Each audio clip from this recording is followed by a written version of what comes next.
আজকের প্রথম খবরটা হলো সরকারি কর্মচারীদের হোম লোন বেড়ে 30 লক্ষ টাকা। লোকসভা ভবনে অসম মন্ত্রিসভার বৈঠক শেষ হয়েছে। বৈঠক শেষে এক সংবাদ সম্মেলনে সরকারি কর্মচারীদের জন্য বড় খবর দিয়েছেন মুখ্যমন্ত্রী। এখন থেকে রাজ্য সরকারের অধীনে সরকারি কর্মচারীরা আপনা গড় প্রকল্পের আওতায় 30 লক্ষ টাকা ঋণ নিতে পারবেন। 37,227 জন কর্মচারী আগের 15 লক্ষ টাকার পরিবর্তে 30 লক্ষ টাকা ঋণ নিতে পারবেন। এর আগে সরকারি কর্মচারীরা 15 লক্ষ টাকা পর্যন্ত হোম লোন নিতে পারতেন। শুক্রবার মন্ত্রিসভার বৈঠকে এই ঋণের পরিমাণ বাড়িয়ে 30 লক্ষ টাকা করা হয়েছে। আজকের পরবর্তী খবরটি হলো রাঙ্গিরখাড়িতে দোকানের শাটার ভেঙে পলায়ন বাহনের। রহস্যজনকভাবে একটি বাহন শহরের প্রতিষ্ঠিত একটি মিষ্টির দোকানের শাটার ভেঙে পালিয়ে যায়। বাহনের ধাক্কায় দোকানের ভেতরে থাকা প্রচুর পরিমাণে মিষ্টি নষ্ট হয়েছে। ঘটনাটি সংঘটিত হয়েছে বৃহস্পতিবার মধ্যরাতে। শিলচর রাঙ্গিরখাড়ি এলাকায় সংঘটিত ঘটনার সমস্ত দৃশ্য সিসিটিভি ক্যামেরায় বন্দী হয়েছে। ভিডিওতে দেখা গেছে প্রথমে 4 জন যুবক একটি বাহন নিয়ে দোকানের সামনে উপস্থিত হয়। এরপর বাহন থেকে নেমে 4 জন যুবক নেশা পান করে। কিছুক্ষণ পর আরও 2 জন যুবক একটি সুইফট ডিজায়ার বাহনটি ইউটার্ন নিয়ে মিষ্টির দোকানে ধাক্কা মারে। এ ঘটনার পর 2টি বাহন নিয়ে যুবকরা পালিয়ে যায়, কিন্তু এই ঘটনার আড়ালে কি উদ্দেশ্য ছিল তা এখনো জানা যায়নি। তবে পুলিশ এ নিয়ে তদন্ত শুরু করেছে। আজকের পরবর্তী খবরটি হলো বিশ্ব ইজতেমার প্রথম পর্ব শুরু, বৃহত্তম জুমার জামাত। গাজীপুরের টঙ্গীর তুরাগ তীরে বিশ্ব ইজতেমার প্রথম পর্বের প্রথম ধাপে শুক্রবার অনুষ্ঠিত হয়েছে দেশের বৃহত্তম জুমার জামাত। এতে অংশ নিয়েছেন লাখো মুসল্লি। জুমার নামাজে অংশ নিতে ময়দান ছাড়িয়ে আশেপাশের সড়ক, মহাসড়ক, ফুটপাত ও বিভিন্ন অলিগলি মুসল্লিদের পরিপূর্ণ হয়ে যায়। এদিকে শুক্রবার সকালে ফজরের নামাজের পর আম বয়ান করেছেন পাকিস্তানের মৌলানা জিয়াউল হক। তাৎক্ষণিকভাবে তা বাংলায় অনুবাদ করেছেন মৌলানা নুরুর রহমান। শুক্রবার 10:15টায় খিত্তায় খিত্তায় তালিমের আমল করা হয়েছে। তালিমের আগে মুজাকেরা অর্থাৎ আলোচনা করেন ভারতের মৌলানা জামাল। এছাড়াও বিশেষ কিছু অনুষ্ঠান হয়েছে, যেমন সকাল 10টায় শিক্ষকদের বয়ানের মিম্বারে বয়ান করেছেন ভারতের মৌলানা ফারাহিম। ছাত্রদের সঙ্গে নামাজের মিম্বারে বয়ান করেছেন প্রফেসর আব্দুল মান্নান। খাওয়াজদের অর্থাৎ গুরুত্বপূর্ণ ব্যক্তিবর্গ মাঝে টিন শেড মসজিদে বয়ান করেছেন ভারতের মৌলানা আকবর শরীফ। এদিকে দেশের বৃহত্তম জুমার নামাজে অংশ নিতে সকালে থেকেই ইজতেমা ময়দানের উদ্দেশ্যে মুসল্লিদের ঢল নেমেছে। ইজতেমায় অংশ নিতে না পারলেও দেশের বৃহত্তম জুমার নামাজে অংশ নিতে ময়দানমুখী হয়েছে ঢাকা ও গাজীপুরের আশেপাশের কয়েকটি জেলার মানুষ। ইজতেমা আয়োজকরা জানান, এবারের বিশ্ব ইজতেমার প্রথম পর্ব অনুষ্ঠিত হবে 2 ধাপে। এর মধ্যে 31 জানুয়ারি থেকে 2 ফেব্রুয়ারি পর্যন্ত হবে প্রথম ধাপের ইজতেমা।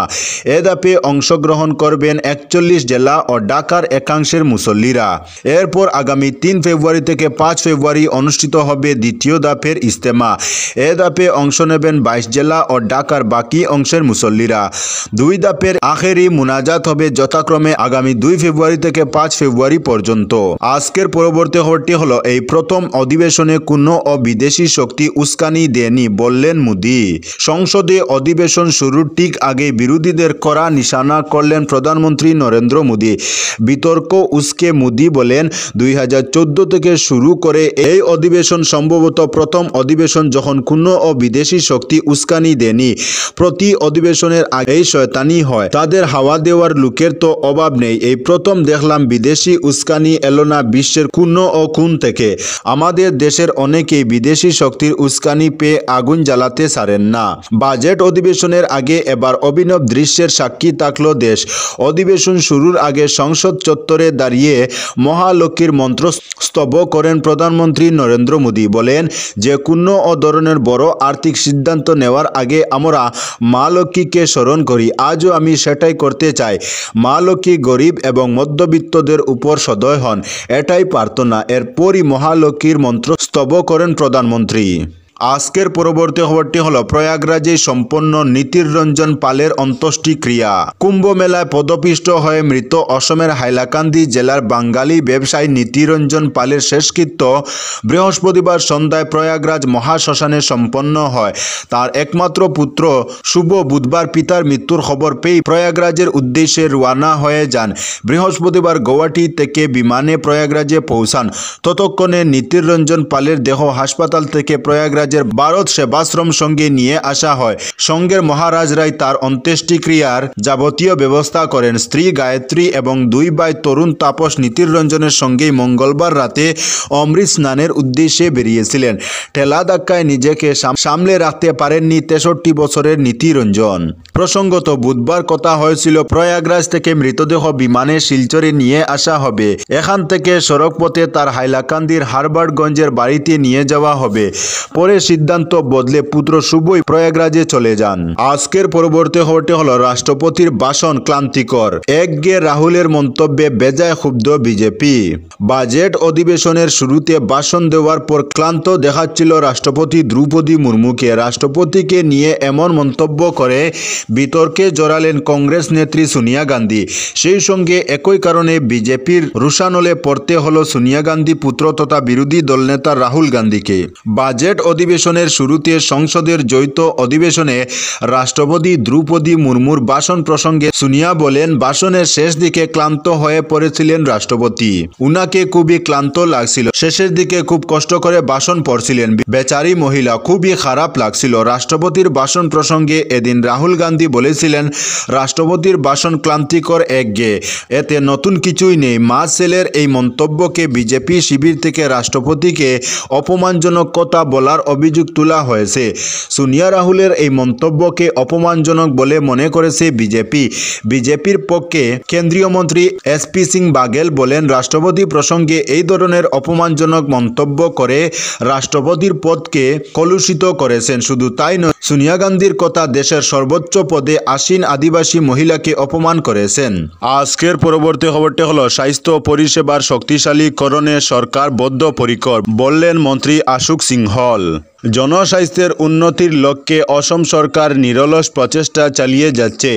এই পরিপ্রেক্ষিতে রাজ্যের স্বাস্থ্য ও পরিবার কল্যাণ এবং সেচ দফতরের মন্ত্রী আশুক সিংহল কাছাড় জেলার স্বাস্থ্য পরিষেবা খতিয়ে দেখেন। শুক্রবার জেলা আয়ুক্তের পুরনো সভাকক্ষে এক সাংবাদিক সম্মেলনে মন্ত্রী রাজ্যের স্বাস্থ্য ব্যবস্থার উন্নতির জন্য সরকারের দৃঢ় সংকল্পের কথা তুলে ধরেন। মন্ত্রী সিংহল জানান, রাজ্যের হাসপাতালগুলিতে প্রায় 99% জরুরি ঔষধের মজুত নিশ্চিত করা হয়েছে, যা রোগীদের চিকিৎসা প্রক্রিয়াকে বাধাহীন রাখবে। স্বচ্ছতা ও কার্যকারিতা বাড়াতে তিনি 9864541430 নম্বরে একটি হোয়াটসঅ্যাপ হেল্পলাইন চালু করেন, যেখানে সাধারণ মানুষ ও ঔষধের ঘাটতির অভিযোগ জানাতে পারবেন এবং সরকার দ্রুত ব্যবস্থা নেবে। এর আগে জেলা কমিশনারের নতুন সভাকক্ষে একটি উচ্চ পর্যায়ের পর্যালোচনা বৈঠকে তিনি চলতি স্বাস্থ্য পরিকল্পনাগুলির অগ্রগতি মূল্যায়ন করেন। দরিদ্র ও প্রান্তিক জনগোষ্ঠীর জন্য স্বাস্থ্য সেবার সুযোগ আরও প্রসারিত করার উপর তিনি জোর দেন। মন্ত্রী সিংহল তার দুদিনব্যাপী বরাক সফরের অংশ হিসেবে শুক্রবার আয়ুষ্মান আরোগ্য মন্দির ও শিলকুড়ি চা বাগান হাসপাতাল পরিদর্শন করেন। তিনি রোগীদের সঙ্গে সরাসরি কথা বলে তাদের স্বাস্থ্য পরিষেবার অভিজ্ঞতা জানতে চান। আজকের পরবর্তী খবরটি হলো শ্রীভূমি করিমগঞ্জ জেলা ভিত্তিক খেল মহারণ প্রতিযোগিতা 6 ও 7 ফেব্রুয়ারি। শ্রীভূমি করিমগঞ্জ জেলা ক্রীড়া আধিকারিক এক পত্রযোগে জানিয়েছেন যে শ্রীভূমি করিমগঞ্জ জেলা জেলাভিত্তিক খেল মহারণ 2.0 প্রতিযোগিতা আগামী 6 ফেব্রুয়ারি থেকে শুরু হচ্ছে। এর প্রাক্কালে আগামী 4 ফেব্রুয়ারি সকাল 9টা থেকে দুপুর 1টা পর্যন্ত শ্রীভূমি করিমগঞ্জের বজন্দ্র রোড স্থিত ডিএসএ সুইমিং পুলে 17 এবং 19 উন্নবদ্ধ প্রতিযোগিতার সাঁতারের ট্রায়াল অনুষ্ঠিত হবে। এতে 6 ফেব্রুয়ারি সকাল 10টায় জেলা ক্রীড়া সংস্থার ময়দানে জেলাভিত্তিক খেল মহারণ 2.0 প্রতিযোগিতার আনুষ্ঠানিক সূচনা হবে। এর মধ্যে রয়েছে kabaddi, football, volleyball, cycling, athletics ও দাবা খেলার প্রতিযোগিতা। এতে 6 ফেব্রুয়ারি দুপুর 1টায় 1 নম্বর কোর্টে 16 থেকে 20 উন্নবদ্ধ ছেলেদের ও 2 নম্বর কোর্টে 16 থেকে 20 উন্নবদ্ধ মেয়েদের কবাডি প্রতিযোগিতা অনুষ্ঠিত হবে। পাশাপাশি 6 ও 7 ফেব্রুয়ারি দুপুর 1টায় নীলমণি স্কুলের খেলার মাঠে ফুটবল প্রতিযোগিতা অনুষ্ঠিত হবে। তাছাড়া 6 ফেব্রুয়ারি দুপুর 1টায় করিমগঞ্জ কলেজের খেলার মাঠে ভলিবল প্রতিযোগিতা অনুষ্ঠিত হবে। 7 ফেব্রুয়ারি সকাল 6টা 30 জেলা ক্রীড়া সংস্থার ময়দানে রোড সাইকেলিং প্রতিযোগিতা অনুষ্ঠিত হবে, যা ডিএসএ থেকে শুরু করে কেবিকে আহবরপুর হয়ে আবার ডিএসএতে এসে সমাপ্ত হবে। পাশাপাশি সকাল 8টায় জেলা ক্রীড়া সংস্থার ময়দানে অ্যাথলেটিক্স প্রতিযোগিতা এবং সকাল 10টায় জেলা ক্রীড়া সংস্থার ক্লাব হাউসে দাবা খেলার প্রতিযোগিতা অনুষ্ঠিত হবে। এছাড়া বিকাল 3টা 30 জেলা ক্রীড়া সংস্থার ময়দানে জেলাভিত্তিক খেল মহারণ 2.0 এর আনুষ্ঠানিক সমাপ্তি হবে। আজকের পরবর্তী খবরটি হলো বাগায় ফের সেতু থেকে নদীতে যাত্রীবাহী অটো। ফের বাঁশের সেতু থেকে নদীতে পড়ে গেল যাত্রীবাহী অটো, আহত হয়েছেন চালক। বুধবার শেষ রাতে এ ঘটনাটি ঘটে। এর আগেও অনুরূপভাবে 2টি অটো নদীর জলে পড়েছিল। বুধবার রাতে কর্কট বস্তি থেকে ফিশারির মাছ বুঝাই করে আইরংবাড়া বাজারে নিয়ে যাওয়ার উদ্দেশ্যে রওনা হন। বাগাবাজার রুকনি নদীর উপরে বাঁশের সেতু অতিক্রম করতে গিয়ে নদীর জলে পড়ে যায় অটো। চালক সহ একজন যাত্রী ছিলেন অটোতে। চালক বাগাবাজারের বাসিন্দা আব্দুল মুনিম লস্কর আহত হয়েছেন। অটোতে থাকা মাছগুলো নদীর জলে ভেসে যায়। উল্লেখ্য, বাগাবাজারে রুকনি নদীর উপর থাকা বাগা শেরখান সড়কের ভেঙে পড়া সেতুটি সহ একটি সাবওয়ে নির্মাণ করার জন্য 3,26,00,000 টাকা মঞ্জুর হয়েছে। কিন্তু ভেঙে পড়া সেতুর দ্বারে ক্রমে 3টি বাঁশের সাঁকো নির্মাণ করে দেন কাজের দায়িত্বপ্রাপ্ত ঠিকাদার। 2-4 দিনের মধ্যে জলের তুরে ভেসে যায় বাঁশের সাঁকোগুলি।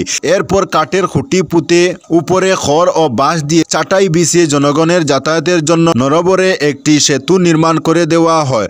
গত সপ্তাহে বাগা শেরখান সড়কের রুকনি নদীতে পড়ে যায় যাত্রীবাহী 2টি অটো। প্রত্যক্ষদর্শীরা জানিয়েছেন, যাত্রীবাহী অটো কাঠ ও বাঁশের সেতু দিয়ে নদী পার করে বাগাবাজার প্রান্তের নদীর তীরে উঁচু জায়গাটি উঠছিল। তখন অটোর ইঞ্জিনের চালিকা শক্তি কমে গেলে পেছনে এসে নদীতে পড়ে যায়। আজকের পরবর্তী খবরটি হলো টিকটক ভিডিও বানানোর অপরাধ, মেয়েকে গুলি করে খুন করলো বাবা।